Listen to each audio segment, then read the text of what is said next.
Welcome to T-SAT. ధ్వనికి సంబంధించిన అంశాలు చూస్తూ ఉన్నాం.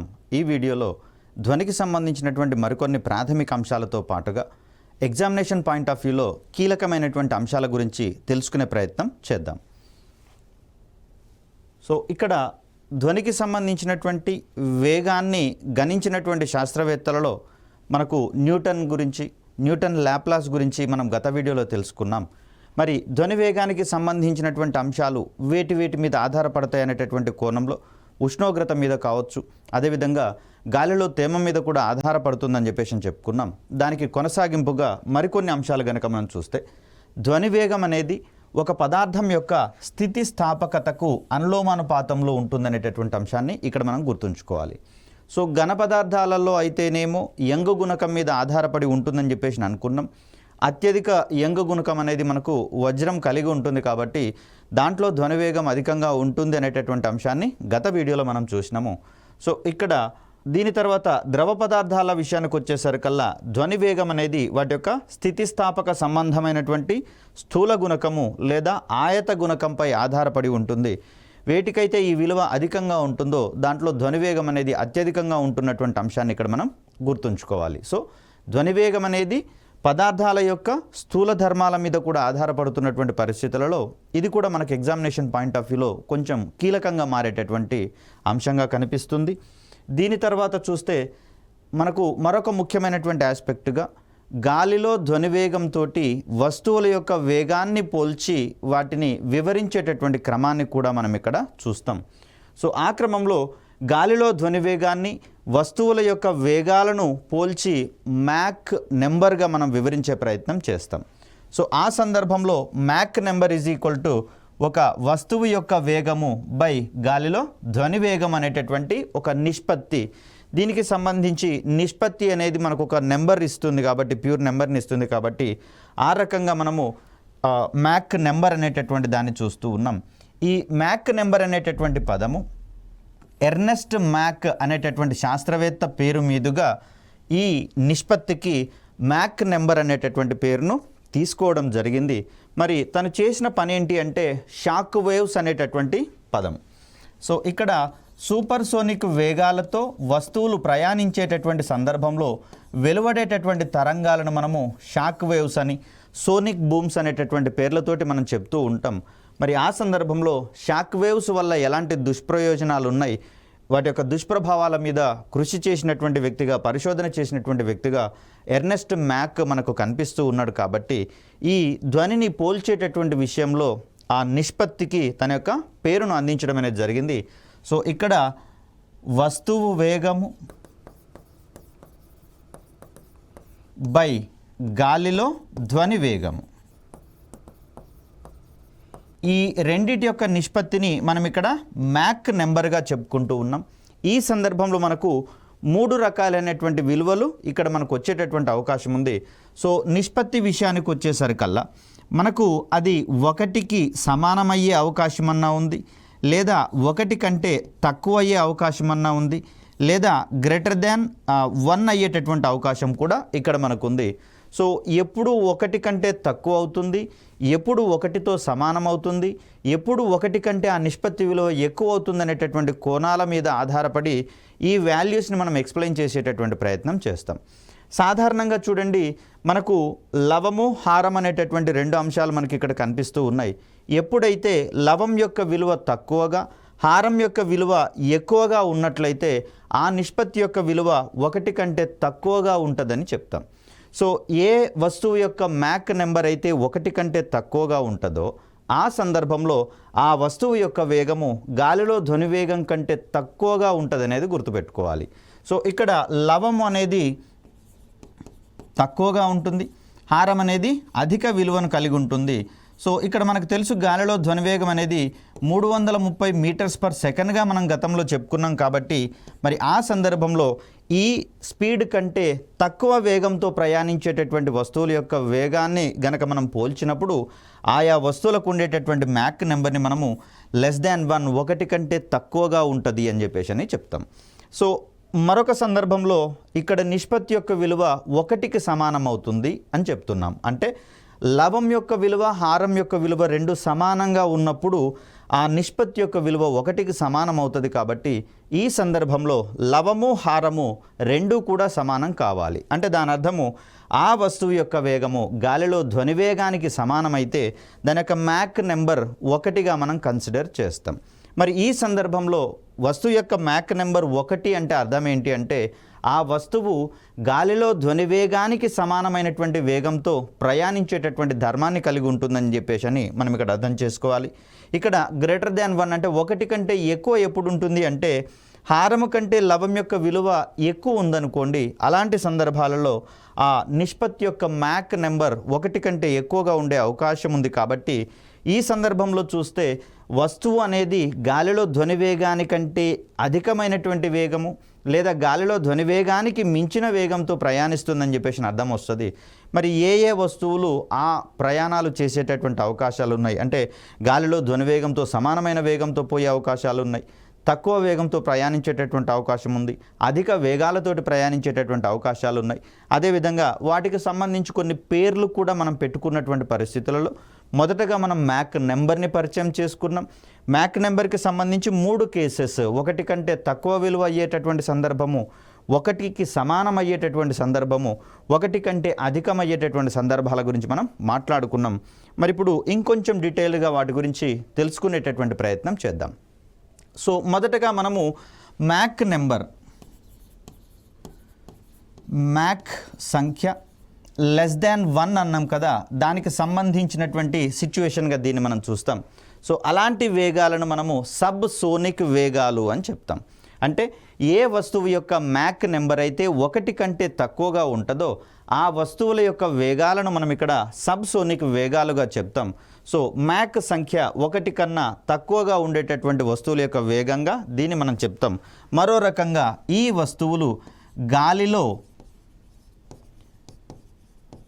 ధ్వని వేగం కన్నా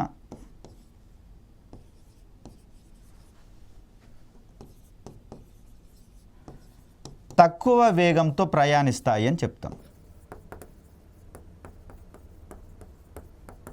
వస్తువులు గాలిలో ధ్వని వేగం కంటే తక్కువ వేగంతో ప్రయాణించేటటువంటి సందర్భాన్ని మనం సబ్సోనిక్ వేగానికి సంబంధించిన అంశంగా చూస్తూ ఉన్నాం. ఇక సోనిక్ వేగము అంటే మ్యాక్ సంఖ్య 1కి సమానమయ్యేటటువంటి సందర్భాన్ని మనం సోనిక్ వేగంగా మనం చెప్తున్నాం. అంటే ఈ సందర్భంలో ఆ వస్తువు గాలిలో ధ్వని వేగానికి సమానమైనటువంటి వేగంతో ప్రయాణిస్తుంది. సో ఆ సందర్భంలో గాలిలో ధ్వని వేగము మరియు వస్తువు యొక్క వేగాలు రెండూ సమానం కాబట్టి నిష్పత్తి విలువ 1 అని చెప్పుకున్నాం. కాబట్టి ఆ సందర్భంలో వస్తువు యొక్క వేగాన్ని మనము సోనిక్ వేగంతో చెప్తాం. సో సబ్సోనిక్ వేగాలతోటి ఏ వస్తువులు లేదా వాహనాలు ప్రయాణిస్తాయి అంటే మనకు తెలిసినటువంటి అన్ని వాహనాలు, మనం వాడుతున్నటువంటి వాహనాలన్నీ కూడా సబ్సోనిక్ వేగాలతో ప్రయాణిస్తాయి అని చెప్పేసి అనుకుంటాం. సో సోనిక్ వేగాలతోటి పెద్దగా అంటే మానవాళికి జనరల్గా యూజ్ అయ్యేటటువంటి వెహికల్స్ పెద్దగా లేవు.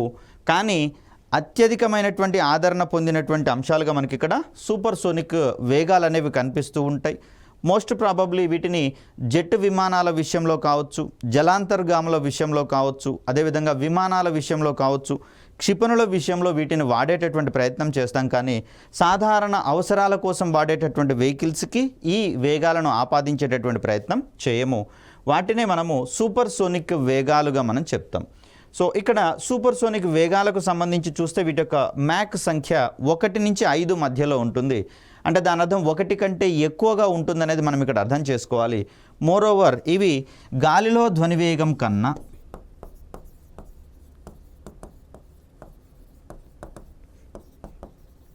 1 నుంచి 5 రెట్ల వేగంతో ప్రయాణిస్తాయి అని చెప్పేసి అంటాం. సో ఈ వస్తువులు అంటే సూపర్ సోనిక్ వేగాలను కలిగి ఉన్నటువంటి వస్తువులు గాలిలో ధ్వని వేగం కంటే కూడా 1 నుంచి 5 రెట్ల వేగంతో ప్రయాణిస్తాయని చెప్పేసి చెప్పుకుంటాం. సో భారత్ రూపొందిస్తున్నటువంటి బ్రహ్మోస్ వంటి క్షిపణులు మనకు సూపర్ సోనిక్ వేగాలతో ప్రయాణించేటటువంటి వస్తువులుగా మనకు కనిపిస్తూ ఉన్నాయి. మోస్ట్ ప్రాబబ్లీ క్షిపణుల విషయంలో సూపర్సోనిక్ వేగాలను అందుకునేటటువంటి ప్రయత్నం చేస్తున్నాం. ఎందుకంటే గాలిలో ధ్వని వేగానికంటే మించినటువంటి వేగాలతో ప్రయాణిస్తాయి కాబట్టి కన్ను మూసి తెరిచేంత లోపల లక్ష్యాల మీద పడి వాటిని నాశనం చేసేటటువంటి గుణాన్ని బ్రహ్మోస్ లాంటి క్షిపణులు కలిగి ఉంటాయి. ఎంత ఎక్కువ వేగంతో ప్రయాణిస్తే రాడార్లకు అంత తక్కువగా చిక్కేటటువంటి అవకాశం ఉంటుంది. కాబట్టి రాడార్ వ్యవస్థలకు చిక్కకుండా ప్రయాణించేటటువంటి క్షిపణులను మనము సూపర్సోనిక్ వేగాల వద్ద తయారు చేసేటటువంటి ప్రయత్నం చేస్తాం. సో నెక్స్ట్ మనం చూడాల్సింది సూపర్సోనిక్ వేగం తర్వాత ఇక్కడ మ్యాక్ నెంబర్ 1 కంటే అధికం అంటున్నాం కాబట్టి ఆ కేసులోనే వీటిని కూడా మనం చూడాల్సి వస్తుంది. సో 1 నుంచి 5 రెట్ల వేగంతో గనక ప్రయాణిస్తే వస్తువు గాలిలో ధ్వని వేగం కంటే ఆ వస్తువులు మనం సూపర్సోనిక్ వేగాల వద్ద ప్రయాణించే వస్తువులుగా మనం చెప్పినాము. ఇక్కడ హైపర్సోనిక్ వేగాలు అనేవి వీటి యొక్క మ్యాక్ నెంబర్ 5 నుంచి 10 వరకు ఉంటుంది. అంటే ఇక్కడ మ్యాక్ నెంబర్ అక్కడ నిష్పత్తి అనేటటువంటి విలువ మనకు 5 నుంచి 10 మధ్యలో గనక ఉంటే దాన్ని మనం హైపర్సోనిక్ వేగాలతో ప్రయాణించేటటువంటి వస్తువులుగా మనం చెప్తాం.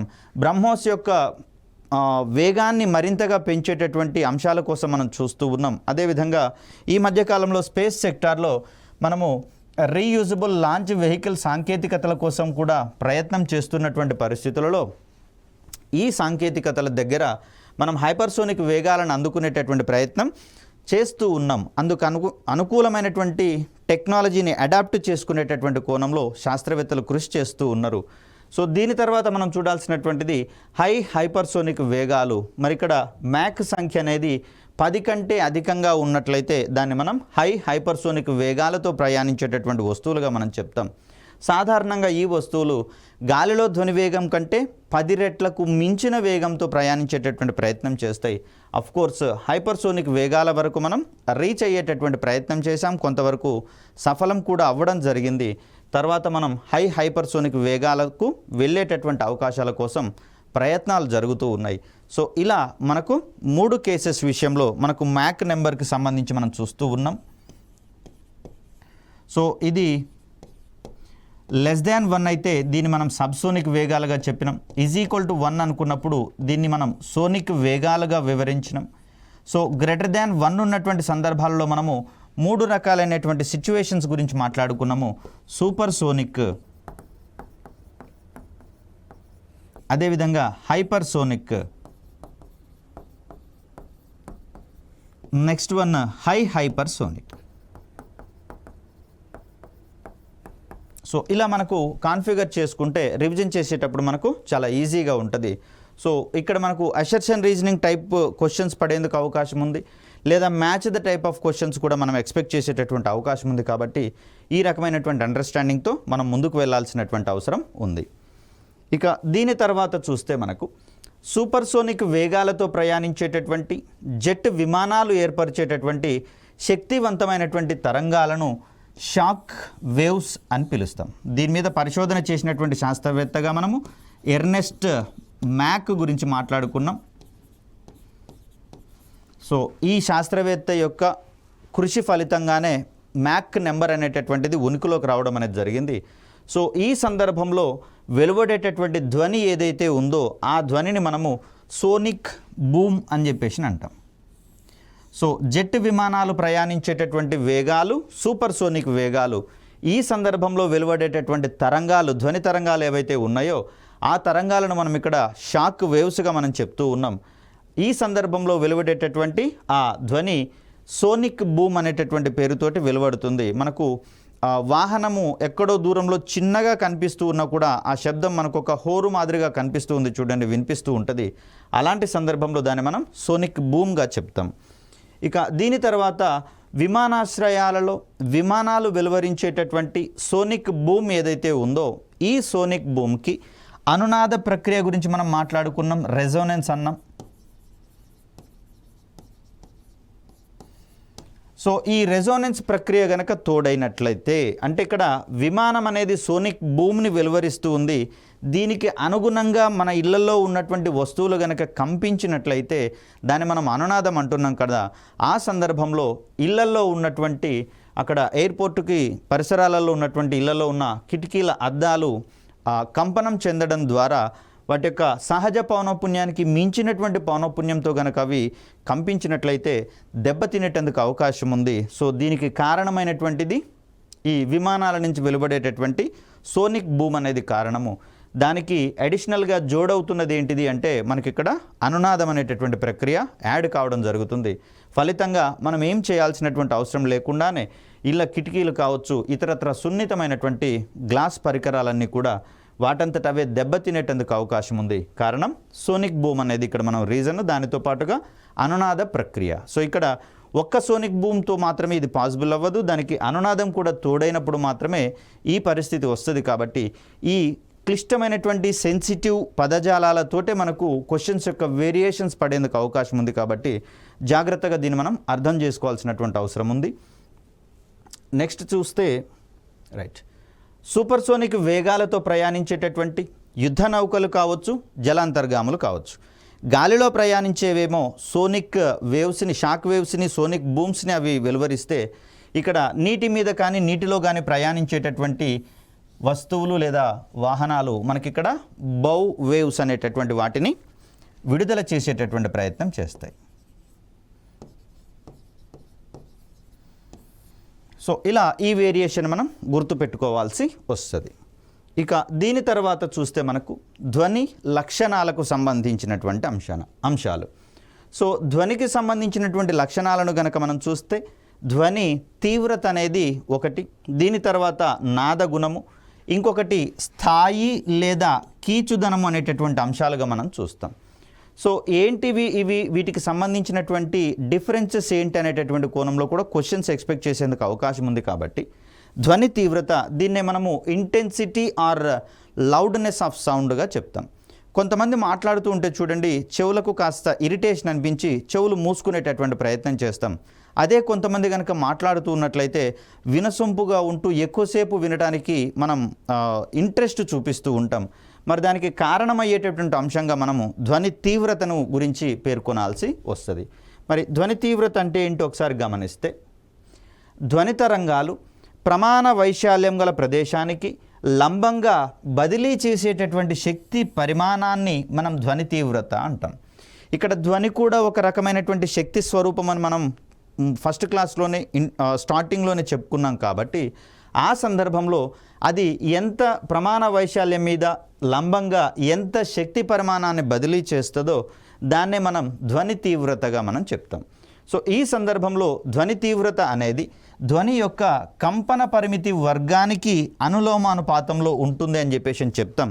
సో ఇక్కడ ధ్వని తీవ్రత ఇంటెన్సిటీని ఐగా చూపిస్తే, కంపన పరిమితిని ఏగా మనం చూపిస్తే, I is directly proportional to A square అనేటటువంటి అంశంగా దీన్ని మనం చూస్తాం. అంటే కంపన పరిమితి అధికంగా ఉన్నట్లయితే ధ్వని తీవ్రత కూడా పెరుగుతుంది అనేటటువంటి కోణాన్ని ఇక్కడ మనం చూడాలి. సో అలా మనం దీన్ని అర్థం చేసుకుంటాం. ధ్వని తీవ్రతకు సంబంధించినటువంటి ప్రమాణాలను కనుక మనం చూస్తే డెసిబెల్, అంటే బెల్లో 10వ వంతుని మనం ఇక్కడ డెసిబెల్ అంటాం.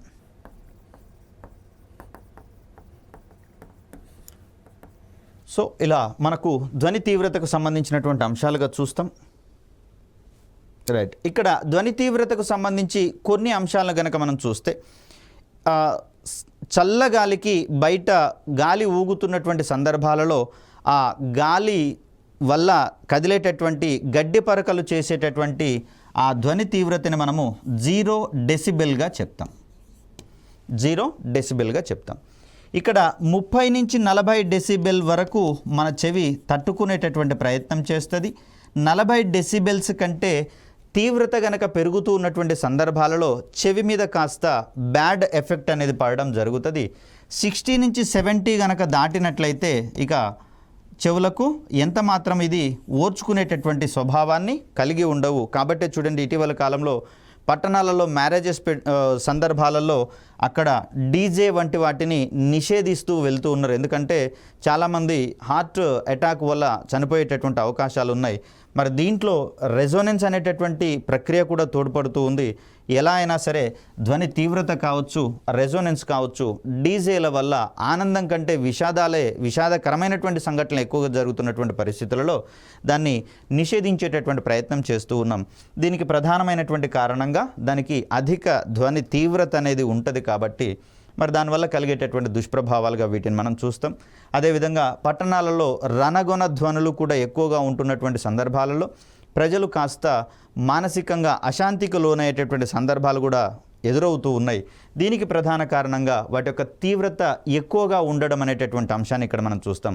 సో ఈ ఎక్స్ప్లెనేటరీ పాయింట్స్ అన్నీ కూడా మనకు అసర్షన్ రీజనింగ్ టైప్ ఆఫ్ క్వశ్చన్స్లో మనకు పడేటందుకు అవకాశం ఉంది కాబట్టి ఆ కోణంలో వీటిని అర్థం చేసుకోవాల్సి ఉంటుంది. దీని తర్వాత చూస్తే మనకు నాద గుణము, దీన్ని మనము క్వాలిటీ లేదా టింబర్ అనేటటువంటి పదంగా మనం చూస్తాం. ఏంటంటే ఒకేసారి వేర్వేరు పరికరాల నుండి శబ్దాలు గనక వెలువడినట్లయితే ఆ శబ్దాలను చెవి గనక గుర్తించగలిగేటటువంటి సామర్థ్యాన్ని మనం నాదగుణము అని చెప్పేసి అంటాం. ఫర్ సపోజ్ మనకు సంగీత కచేరీల సమయాల్లో చూడండి, రకరకాల వాయిద్య పరికరాలను అక్కడ గాత్రగాడు పాడుతూ ఉన్నటువంటి సందర్భంలో వాటిని ప్లే చేయడం అనేది జరుగుతుంది. మరి ఈ సందర్భంలో ఆసక్తి ఉన్నటువంటి వ్యక్తులైతే దాంట్లో ఏ ఏ రకాలైనటువంటి ఇన్స్ట్రుమెంట్స్ని వాయిస్తున్నారు, వినియోగిస్తున్నారు అనేటటువంటి కోణంలో వారు ఆ శబ్దాలను గనక గుర్తించి ఇన్స్ట్రుమెంట్స్ గురించి గనక చెప్పగలిగితే దాన్ని మనం నాద గుణానికి సంబంధించినటువంటి అంశంగా చూస్తాం. భారతీయ సంగీతానికి నాదగుణం అత్యధికంగా ఉంటుందని చెప్పేసి అంటాం. పాశ్చాత్య సంగీతం అనేది ఒక హోరు మాదిరిగా కనిపిస్తూ ఉంటుంది. అఫ్కోర్స్ దాన్నేం చిన్నదిగా చేయట్లేం మనం, కానీ ఆ సందర్భంలో దానికి నాదగుణం తక్కువగా ఉంటుంది కాబట్టి ఆ హోరులో ఎన్ని ఇన్స్ట్రుమెంట్స్ వాడారో కనుక్కోవడము కేవలం శబ్దాన్ని ఉపయోగించి మనకు కొంచెం కష్టమయ్యేటటువంటి అంశంగా చెప్తాం. ఇది భారతీయ సంగీతానికి ఉన్నటువంటి ఒక ప్రత్యేకతగా మనం చెప్పుకోవచ్చు. సో నెక్స్ట్ చూస్తే మనకి ఇక్కడ స్థాయిత్వము లేదా కీచుదనం అనేటటువంటి కోణాలు మనకు కనిపిస్తూ ఉన్నాయి. సో ఇక్కడే మనకు ఇంత క్రితం చెప్పుకున్నాం, కొంతమంది మాట్లాడుతూ ఉంటే ఇంపుగా వినాలనిపిస్తూ ఉంటుంది, కొంతమంది మాట్లాడుతుంటే కాస్త కొట్టాలనిపిస్తుంటుంది. మరి దానికి కారణమయ్యేటటువంటి మరొక ప్రక్రియగా స్థాయి లేదా కీచుదనం అనేది మనకు కనిపిస్తూ ఉంటుంది. సో ఇక్కడ ఒక శబ్దం కలిగించేటటువంటి అనుభూతిని ఆ శబ్దం యొక్క స్థాయి లేదా కీచుదనం అనేటటువంటి పదంగా మనం చెప్తాం. ఒక ధ్వని తరంగం యొక్క పౌనఃపున్యంపై ఈ కీచుదనం అనేది అధికంగా ఆధారపడి ఉంటుంది. ఒక శబ్దానికి పౌనఃపున్యం గరిష్టంగా ఉందనుకోండి, కీచుదనం ఎక్కువ అవుతుంది అని చెప్పేసి చెప్తాం. అంటే దాని యొక్క పిచ్ ఎక్కువ అవుతుంది అని చెప్పేసి చెప్తాం. పిచ్ అధికంగా ఉన్నటువంటి సందర్భాలలో ఆ పిచ్ దేనివల్ల వస్తుంది ఎక్కువగా అంటే అది చేసేటటువంటి కంపనాల సంఖ్య పెరుగుతూ ఉండడం వల్ల పిచ్ అనేది పెరుగుతుంది. దానివల్ల స్థాయి లేదా కీచుదనం అనేది పెరుగుతుందని చెప్పేసి అనుకున్నాం. కాబట్టి అధిక పౌనఃపున్యం ఉన్నటువంటి శబ్దాలన్నీ కూడా మనకు కాస్త ఇరిటేషన్ని కలిగించేటటువంటి శబ్దాలుగా మనం చూస్తాం. సో ఇక్కడ చూస్తే కంపన పరిమితి యొక్క ప్రభావం అనేది ఇక్కడ మనకు పిచ్ మీద ఉండదు, కేవలం పౌనఃపున్యం యొక్క ప్రభావం మాత్రమే పిచ్ మీద ఉంటుంది. పౌనఃపున్యం పెరుగుతూ ఉన్న కొద్దీ మనకు కీచుదనం అనేది పెరుగుతుంది. సో రాత్రి వేళల్లో గమనించండి, ఒక దోమ, ఇది మనకు కలిగించేటటువంటి డిస్టర్బెన్స్ మామూలుగా ఉండదు. అన్ని శబ్దాల కంటే కూడా ఎక్కువగా దోమ చేసేటటువంటి రొద మాత్రమే మనకు ఎక్కువగా వినిపించేటటువంటి అవకాశం ఉంది. దీనికి కారణం ఏంటంటే అది సెకన్కి దాని యొక్క రెక్కలను కదిలించేటటువంటి వేగం అనేది ఎక్కువగా ఉంటుంది. కాబట్టి ఆ సందర్భంలో దోమ రెక్కలు చేసేటటువంటి కంపనాల యొక్క సంఖ్య అధికంగా ఉంటుంది. దాన్నే మనం ఏమంటాం, పౌనఃపున్యం అధికంగా ఉంటుంది అని చెప్తాం.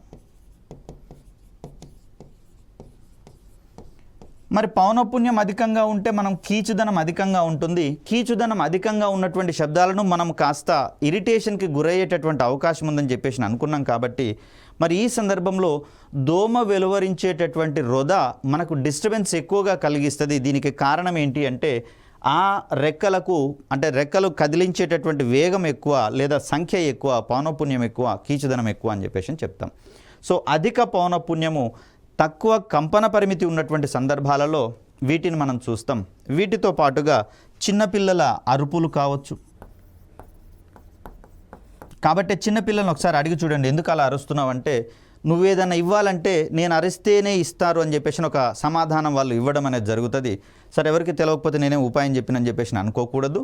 దీనికి బేసిక్ రీజన్ ఇదనమాట. ఎందుకంటే చాక్లెట్ కొనివ్వండి అని కానీ, ఐస్ క్రీమ్ కొనివ్వండి కానీ, వాళ్ళు చేసేటటువంటి గొడవలో ఏముంటుంది అంటే పౌనఃపున్యం అధికంగా ఉంటుంది. సో దట్ కీచుదనం అధికంగా ఉంటుంది. ఆ కీచుదనం వల్ల కలిగే ఇరిటేషన్ని తట్టుకోవడం కోసమైనా మనం వాళ్ళకు ఐస్ క్రీమ్ కానీ చాక్లెట్ కానీ కొనిచ్చేటటువంటి ప్రయత్నం చేస్తాం. మహిళా మనులు ఇక్కడ కొంచెం నన్ను అపార్థం చేసుకోవద్దు. వీరి యొక్క శబ్దాలు వెలువరించేటటువంటి క్రమంలో కూడా పౌనఃపున్యం అధికంగా ఉంటుందంటారు, కంపన పరిమితి తక్కువగా ఉంటుందని చెప్పేసి చెప్తారు. కాబట్టే కొన్ని విషయాలలో మగవారు వీరు ఏదన్నా మాట్లాడితే కఠోరంగా మాట్లాడితే ఎక్కువ పట్టించుకొని ఉదంతాలు ఎక్కువగా ఉన్నాయి. కారణం ఏంటంటే మహిళల యొక్క స్వరానికి ఉండేటటువంటి కీచుదనం అధికంగా ఉంటుంది, పిచ్ ఎక్కువగా ఉంటుంది. కాబట్టి ఒక అపవాదు ఉంది ఇక్కడ, పిచ్ లేస్తుందని చెప్పేసి అని దీనికి రీజన్గా దీన్ని మనం చెప్తాం. సో వీటన్నిటికీ అధిక పౌనఃపున్యం ఉంటుంది కాబట్టి స్థాయిత్వము లేదా కీచుదనం అనేది ఎక్కువగా ఉంటుంది. హై ఇంపాక్ట్ ఉండేటటువంటి అంశాలుగా వీటిని మనం చూస్తాం. సో మరి అధిక పౌనఃపున్యటువంటి శబ్దాల గురించి మనం మాట్లాడుకున్నాం.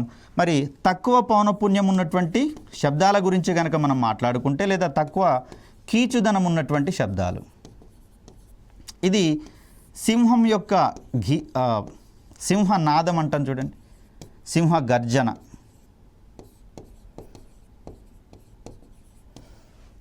సో ఇక్కడ సింహం యొక్క గర్జనకు పౌనఃపున్యం తక్కువగా ఉంటుంది, కంపన పరిమితి అధికంగా ఉన్నటువంటి సందర్భాలలో మరి సింహాన్ని రారాజుగా మనం చెప్తాము. ఇది కాస్త గంభీరత్వాన్ని కలిగి ఉంటుందని చెప్పేసి అని చెప్తారు. దీనితో పాటుగా మగవారి గొంతును కూడా గమనించండి, కాస్త గంభీరంగా ఉండేటటువంటి అంశంగా దీన్ని మనం చూస్తాం. ఎందుకంటే ఇక్కడే కాస్త ఆధిపత్యం మగవారిది కనిపిస్తుంది, మిగతా విషయాలలో సరే మహిళలది ఉంటుందా జెంట్స్ది ఉంటుందా పక్కకు పెడితే వీరి స్వరాలకు ఉండేటటువంటి కీచుదనం తక్కువ అని చెప్పేసి అంటారు. ఎందుకంటే అక్కడ మగవారి గొంతులో స్వరపేటికలు ఉంటాయి కదండి, ఇవి చేసేటటువంటి కంపనాల సంఖ్య తక్కువగా ఉంటుంది, కంపన పరిమితి అధికంగా ఉంటున్నటువంటి పరిస్థితులలో మరి మగవారి గొంతుకు గనక గమనిస్తే స్థాయిత్వము లేదా కీచుదనం అనేది తక్కువగా ఉంటుంది. కాబట్టి ఒకంత గంభీరమైనటువంటి స్వరాలను వెలువరించేటటువంటి పరిస్థితులలో మగవారి గొంతు అనేది కనిపిస్తూ ఉంటుంది. కాబట్టి సో ఇక్కడ మనకు ఈ అప్లికేషన్ ఓరియంటేషన్లో మనకు assertion reasoning type of questions కూడా పడేటందుకు అవకాశం ఉంది, లేదా స్టేట్మెంట్ రిలేటెడ్ క్వశ్చన్స్ కూడా మనకి ఇక్కడ ఎక్స్పెక్ట్ చేసేటందుకు అవకాశం ఉంది. కాబట్టి ఈ చిన్న కీ డిఫరెన్సెస్ ఆధారంగానే మనకు అక్కడ క్వశ్చన్స్ ఫ్రేమింగ్ అనేది జరుగుతుంది. సో అలా మనకు ధ్వనిలో ఇది కూడా ఒక ఇంపార్టెంట్ ఆస్పెక్ట్గా మనకు కనిపిస్తూ ఉంది. ఇక మరికొన్ని అంశాలను కనుక మనం చూస్తే ధ్వని తీవ్రత అనేది శబ్ద జనకానికి మరియు పరిశీలకునికి మధ్యన ఉన్నటువంటి దూరం యొక్క వర్గానికి విలోమానుపాతంలో ఉంటుందని చెప్పేసి అంటున్నారు. అంటే ఇక్కడ ఒక శబ్ద జనకం ఉంది అని చెప్పేసి అనుకుందాం. ఒక పరిశీలకుడు ఇక్కడ వింటూ ఉన్నటువంటి పరిస్థితులలో వీరిద్దరి మధ్య ఉన్నటువంటి దూరము పెరుగుతూ ఉంటే ధ్వని తీవ్రత తగ్గుతూ ఉంటుంది. అంటే దూరాన్ని మనం 6 అనుకున్నప్పుడు 6 విలువ పెరుగుతూ ఉన్నప్పుడు ఐ విలువ అనేది తగ్గుతూ పోతూ ఉంటుంది. ఒకవేళ 6 విలువ తగ్గుతూ ఉంటే అంటే దట్ మీన్స్ ఆ వ్యక్తి శబ్దజనకానికి దగ్గరగా వస్తున్నట్లయితే ధ్వని తీవ్రత యొక్క పరిమాణము పెరిగేటటువంటి అవకాశం ఉంది. పౌనఃపున్యంలో మార్పు ఉండడం లేదు, కానీ తీవ్రతలో మార్పు అనేది అక్కడ ఏర్పడుతుంది. మరి ఈ అంశాన్ని ఆధారంగా చేసుకొని ఒక ప్రముఖమైనటువంటి ఎఫెక్ట్ గురించి మనం మాట్లాడుకోవాల్సి వస్తుంది. దీన్నే మనం డాప్లర్ ఎఫెక్ట్గా చెప్తాం. సో డాప్లర్ ఫలితం అంటే ఏంటి? ఇక్కడ శబ్దజనకము మరియు పరిశీలకునికి మధ్య, శబ్దజనకము మరియు పరిశీలకునికి మధ్య సాపేక్ష చలనం ఉంటున్నప్పుడు, అంటే వారి యొక్క స్థానాలు మారుతూ ఉన్నటువంటి సందర్భంలో మాత్రమే డాప్లర్ ఎఫెక్ట్ పనిచేస్తుంది. అలా కాకుండా శబ్దజనకం చుట్టూ ఒక నిర్దేశితమైనటువంటి దూరంలో తిరుగుతూ ఉన్నప్పుడు లేదా పరిభ్రమిస్తున్నటువంటి వస్తువుల సందర్భాలలో మనకు డాప్లర్ ఎఫెక్ట్ అనేది కనిపించదనేది గుర్తుపెట్టుకోవాలి. సో ఇలా శబ్దజనకము మరియు పరిశీలకునికి మధ్య సాపేక్ష చలనం ఉన్నటువంటి సందర్భాలలో పరిశీలకుడు వినేటటువంటి ధ్వని పౌనఃపున్యంలో మార్పు ఏర్పడుతున్నట్లుగా భావించబడడాన్ని మనం ఇక్కడ డాప్లర్ ప్రభావము అంటాం. సో ఇక్కడ ఈ పౌనఃపున్యంలో మార్పు వచ్చినట్లుగా కనిపించడం వల్ల మనకు ధ్వని తీవ్రత మారుతున్నట్లుగా మనకు కనిపిస్తూ ఉంటుంది. కొన్ని శబ్దాలను చూడండి, దూరం నుంచి విన్నప్పుడు పర్వాలేదు అనిపిస్తుంది, కానీ అదే శబ్దాలను చాలా దగ్గరగా వింటున్నటువంటి సందర్భాలలో చెవులు మూసుకోవాలనిపించేటటువంటి అంశాన్ని మనం చూస్తాం. మరి దూరంగా ఉన్నప్పుడు ఆ శబ్దం యొక్క పౌనఃపున్యంలో ఏమైనా మార్పు ఉందా అంటే అక్కడ మార్పు అనేది శబ్దం యొక్క పౌనఃపున్యంలో కాదు, దూరం పెరగడం వల్ల ధ్వని తీవ్రతలో మార్పు వస్తుందని చెప్పేసి అనుకున్నాం, తగ్గుతుంది అనుకున్నాం కదా. ఈ సందర్భాన్ని మనం ఇక్కడ అన్వయించుకోవాల్సి వస్తుంది. సో దీనికి సంబంధించి కొన్ని అంశాలు చూసే ప్రయత్నం చేద్దాం. ధ్వని తీవ్రత అనేది శబ్ద జనకానికి మరియు పరిశీలకునికి మధ్యనున్న దూరం యొక్క వర్గానికి విలోమానుపాతంలో ఉంటుందని చెప్పేసి మాట్లాడుకున్నాం. సో ఇలాంటి సందర్భంలో మనకు డాప్లర్ ఫలితాన్ని అన్వయించుకునేటటువంటి ప్రయత్నం చేస్తాం. మరి దాన్ని ఏ ఏ సందర్భాలలో వాడే ప్రయత్నం చేస్తాం అనేది కూడా మనకు చాలా కీలకమైనటువంటి అంశం. స్పీడ్ గన్స్ పనిచేయడంలో హైవేల మీద కావచ్చు, వాహనాలు మితిమీరిన వేగంతో, అంటే అక్కడ మెన్షన్ చేసిన వేగానికంటే మించినటువంటి వేగంతో గనక ప్రయాణిస్తూ ఉంటే ఆ వాహనాల యొక్క వేగాన్ని కనుక్కునేటటువంటి సందర్భంలో అక్యురేట్గా మెజర్ చేయడానికి స్పీడ్ గన్ ఉపయోగపడుతుంది. దీని తర్వాత తుఫానుల రాకను పరిగణించేటటువంటి క్రమంలో, తుఫానుల యొక్క గాలుల వేగాన్ని కొలిచేటటువంటి క్రమంలో మనకు ఉపయోగపడేటటువంటి సాంకేతికత కూడా డాప్లర్ ఫలితమే. దీని ఆధారంగా డాప్లర్ సైక్లోన్ డిటెక్టింగ్ రాడార్స్ అనేవి పనిచేస్తూ ఉంటాయి. అదేవిధంగా గ్రహాల యొక్క పరిభ్రమణ వేగాలను గమనించడంలో కూడా మనకు ఇదే రకమైనటువంటి డాప్లర్ ఎఫెక్ట్ అనేది మనకు కనిపిస్తూ ఉంటుంది. సో ఇక్కడ డాప్లర్ ఎఫెక్ట్ పనిచేయనటువంటి సందర్భాల గురించి కూడా కొన్ని సందర్భాలలో అడుగుతున్నటువంటి పరిస్థితులు. ఇక్కడ ఏదైనా ఒక స్టేషన్లో, బస్ స్టేషన్ కావచ్చు, రైల్వే స్టేషన్లో కావచ్చు, ఒక వ్యక్తి వెయిట్ చేస్తున్నటువంటి సందర్భంలో తనను సమీపిస్తున్నప్పుడు, ఆ వాహనాలు సమీపిస్తున్నప్పుడు అవి వెలువరించేటటువంటి శబ్దం యొక్క పౌనఃపున్యము లేదా ఇక్కడ తీవ్రత అనేది పెరుగుతూ ఉన్నట్లుగా అనిపిస్తుంది. తన నుంచి దూరంగా వెళ్తున్నటువంటి సందర్భంలో ఆ ధ్వని యొక్క తీవ్రత తగ్గుతూ ఉన్నట్లుగా అనిపిస్తుంది. అంత మాత్రం చేత ఈ వస్తువులు కావచ్చు, ట్రైన్స్ కావచ్చు, వాహనాలు కావచ్చు, వెలువరించే శబ్ద పౌనఃపున్యంలో మార్పు ఉండదు. కానీ తన నుంచి దగ్గరగా లేదా దూరంగా వెళ్తున్నప్పుడు మాత్రం ఆ ధ్వని యొక్క తీవ్రతలో మార్పు వస్తుందని చెప్పేసి అంటాం. ఒకవేళ ఈ పరిశీలకుడు ఈ వాహనంలోనే గనక ఉన్నట్లయితే అప్పుడు డాప్లర్ ఫలితం అనేది కనిపించదు. సో కదిలే వాహనంలో ఉన్నటువంటి ప్రయాణికునికి ఎలాంటి డాప్లర్ ఫలితం యొక్క ప్రభావం ఉండదు. కానీ వాహనం యొక్క వెలుపల వెయిట్ చేస్తున్నటువంటి వ్యక్తికి మాత్రం ఈ డాప్లర్ ఎఫెక్ట్ అనేది కనిపిస్తూ ఉంటుంది. అదేవిధంగా సర్కస్లో గనక మనం గమనిస్తే, ఇక్కడ సర్కస్లో ఒక వాహనాన్ని గుండ్రంగా తిప్పుతూ ఉంటారు, మధ్యలో ఒక పరిశీలకుడు ఉంటాడు. ఈ సందర్భంలో కూడా తన మీద ఎలాంటి డాప్లర్ ఫలితం అనేది కనిపించదు అనేటటువంటి కోణాన్ని ఇక్కడ మనం గుర్తుంచుకోవాలి. సో ఇక్కడ ధ్వనులకు సంబంధించినటువంటి రకాల మీద కూడా మనకు క్వశ్చన్స్ పడేందుకు అవకాశం ఉంది. సో దీన్ని జనరల్గా వివరించుకునేటటువంటి ప్రయత్నం చేద్దాం. సో ఒక నెంబర్ లైన్ని గనక మనం తీసుకుంటే, సో దీంట్లో ధ్వని యొక్క పౌనఃపున్యాలను హెడ్జ్లో కొలుస్తామని చెప్పేసి అనుకున్నప్పుడు 20 హెడ్జ్ అనేటటువంటి దాన్ని, అదేవిధంగా 20,000 హెడ్జ్, దీన్నే కొన్ని సందర్భాల్లో 20K హెడ్జ్ అనేటటువంటి పదంగా కూడా చెప్తారు. అంటే 20 కిలో హెడ్జ్ అని, కిలో అంటే 1000 కాబట్టి ఈ సందర్భంలో మనం 20,000 హెడ్జ్గా మనం చూస్తాం. సో ఇక్కడ జాగ్రత్తగా గమనిస్తే మానవుని యొక్క చెవి అనేది కేవలము ఈ 20 హెడ్జ్ నుంచి 20,000 హెడ్జ్ మధ్యలో ఉన్నటువంటి పౌనఃపున్యాలను మాత్రమే గ్రహించేటటువంటి ప్రయత్నం చేస్తుంది. కాబట్టి దీన్ని మనము శ్రవ్య అవధి అనేటటువంటి పేరుతోటి చెప్తాం. ఆడిబుల్ రేంజ్ అంటాం దీన్ని. సో ఇక్కడ 20 హెడ్జ్ కంటే తక్కువ ఉన్నటువంటి ఈ ధ్వనులను మనము పరశ్రావ్యాలు అంటాం. వీటిని మనం ఇన్ఫ్రాసోనిక్స్ అని చెప్తాం. సో 20,000 హెడ్జ్ కంటే అధికంగా ఉన్నటువంటి పౌనఃపున్యాలను మనము అల్ట్రాసోనిక్స్ అని,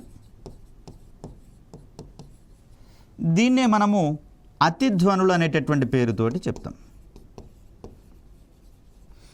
సో పరశ్రవ్యాలు కనుక మనం గమనిస్తే ప్రత్యేకమైనటువంటి సందర్భాలలో మాత్రమే పరశ్రవ్యాలు వెలువడేందుకు అవకాశం ఉంటుంది. ముఖ్యంగా భూకంపాలు సంభవించినటువంటి సందర్భాలలో, అదేవిధంగా అణుబాంబులు పేల్చినటువంటి సందర్భాలలో, భారీ వాహనాలు ప్రయాణించేటటువంటి సందర్భాలలో పరశ్రవ్యాలు వెలువడేందుకు అవకాశం ఉంది. వీటిని సరీసృపాలు అబ్జర్వ్ చేయగలవు. కాబట్టే చూడండి, భూకంపాలు వచ్చేటటువంటి సందర్భాలలో పాములు కావచ్చు, ఈ నేల బొరియలలో ఉండేటటువంటి ఎలుకలు లాంటివి విపరీతమైనటువంటి వేగాలతో అటు ఇటు తోచకుండా పరిగెత్తడం అనేది చూస్తూ ఉంటాం. ఆ సందర్భంలో సరీసృపాలు చేసేటటువంటి ఈ ఏమంటారు అసహజమైనటువంటి చర్యల వల్ల మనం భూకంపం వస్తుందని చెప్పేసి పసిగట్టవచ్చు. అదేవిధంగా ఏనుగుల వంటివి ఈ పరశ్రావ్యాలను ఉత్పత్తి చేయగలుగుతాయి మరియు రిసీవ్ కూడా చేయగలుగుతాయి, గ్రహించగలుగుతాయి అనేటటువంటి అంశాన్ని కూడా ఇక్కడ మనం చూడాలి. దీని తర్వాత అతిధ్వనుల విషయానికి వచ్చేసరికల్లా 20,000 హెడ్జ్ కంటే అధిక పౌనఃపున్యం ఉన్నటువంటి ధ్వనులను మనము అల్ట్రాసోనిక్స్ అతిధ్వనులుగా మనం చెప్తూ ఉన్నాం. ఇవి గబ్బిలాలు అనేటటువంటివి వీటిని ఉత్పత్తి చేయగలవు, అదేవిధంగా గ్రహించగలవు. దీని ఆధారంగానే గబ్బిలాలు రాత్రిపూట సంచరించేటటువంటి క్రమాన్ని మనం చూస్తాం. అదేవిధంగా ఆహారాన్ని సముపార్జించుకోవడంలో కూడా అతిధ్వనులను ఇవి ఉపయోగించుకుంటున్నాయి అనేటటువంటి అంశాన్ని ఇక్కడ మనం చూడాలి.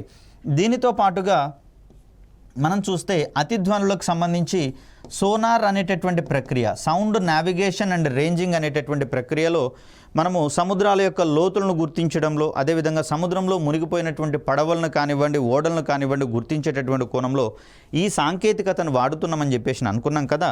ఈ సందర్భంలో వాడేటటువంటి శబ్ద తరంగాలు మనం అతిధ్వనులుగా చెప్పుకోవాల్సి వస్తుంది. ఇక అతిధ్వనులను భారీ పరిమాణంలో ఉండేటటువంటి పాల వంటి వాటిలలోకి ఈ అతిధ్వనులను పంపించినట్లయితే అవి వాటి యొక్క ఉష్ణోగ్రతను పెంచేటటువంటి ప్రయత్నం చేస్తాయి. కాబట్టి మరి ఆ కోణంలో మనకు గాయాలు కలగకుండా, రక్తం కారకుండా శస్త్రచికిత్సలు చేసేటటువంటి కోణంలో కూడా, అంటే ఇప్పుడు కిడ్నీలో ఉన్నటువంటి రాళ్ళను పలగొట్టడంలో కూడా అతిధ్వనులను ఉపయోగించుకుంటూ వెళ్తూ ఉన్నాం. అఫ్కోర్స్ మానవుని యొక్క చెవి వాటిని గుర్తించలేకపోయినా కూడా వైద్య రంగంలో వాటి యొక్క ప్రయోజనాలు ఎన్నో ఉన్నటువంటి పరిస్థితులలో మరి ఈ అతిధ్వనులు వినియోగించేటటువంటి ప్రయత్నం చేస్తూ ఉన్నాం. ఇలా ధ్వని అనేటటువంటి పాఠ్యాంశాన్ని మనము సాధారణ అవగాహన కోసం దీన్ని ఉపయోగించుకున్నా కూడా దాంట్లో ఉన్నటువంటి సున్నితమైనటువంటి డిఫరెన్సెస్ ఆధారంగా మనం వీటిని క్వశ్చన్స్కి ఆన్సర్స్ చేసేటటువంటి కోణంలో ఇవి మనకు ఉపయోగపడేటటువంటి టాపిక్స్గా మనకు కనిపిస్తూ ఉన్నాయి. మరొక టాపిక్తో మీ ముందుకు వచ్చేటటువంటి ప్రయత్నం చేస్తాను. అప్పటి వరకు సెలవు. ధన్యవాదాలు.